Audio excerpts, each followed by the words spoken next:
Iya, tadi নিচে নামাবো ভাই।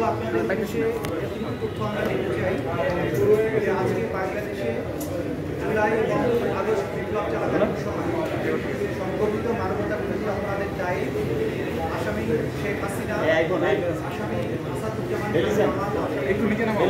আব্দুল মামুনের বিরুদ্ধে অপরাধের দায়ে অপরাধী আমলে 5টি অভিযোগ তাদের বিরুদ্ধে আনা হয়েছে এবং 5টি অভিযোগের ভিত্তিতে অপরাধকে আমলে গ্রহণ করা হয়েছে।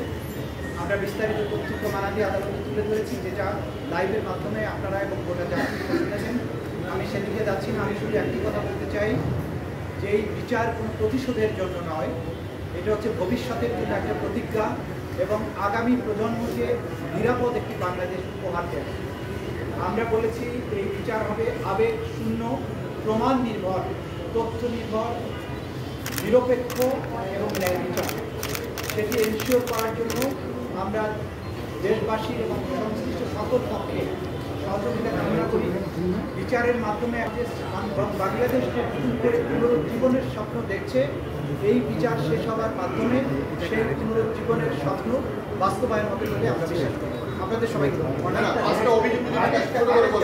আমি পুরো অভিযোগগুলো আদালতে প্লেস করেছি, এগুলো আমি নতুন করে বলতে চাচ্ছি। আদেশ হয়েছে 5টা অভিযোগে এই 3 জন আসামির বিরুদ্ধে অভিযোগ আমলে গ্রহণ করা হয়েছে। তাদের বিরুদ্ধে নতুন করে গ্রেপ্তারি পরোয়ানা জারি করা হয়েছে। আগামী 16ই জুন অর্থাৎ ঈদের ছুটির পরে 16ই জুন আসামিদের উপস্থিতি এবং আসামিদেরকে গ্রেপ্তার করে হাজির করার জন্য নির্দেশ দেওয়া হয়েছে।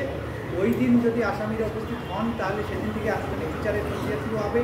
যদি আসামি কেউ অনুপস্থিত থাকেন, আইন অনুযায়ী তাদেরকে অনুপস্থিতি ঘোষণা করার একটা ব্যাপার থাকবে, সেটাও সেদিন আদালত যথাযথ আইন প্রক্রিয়া অনুযায়ী সেদিন ঘোষণা করবে।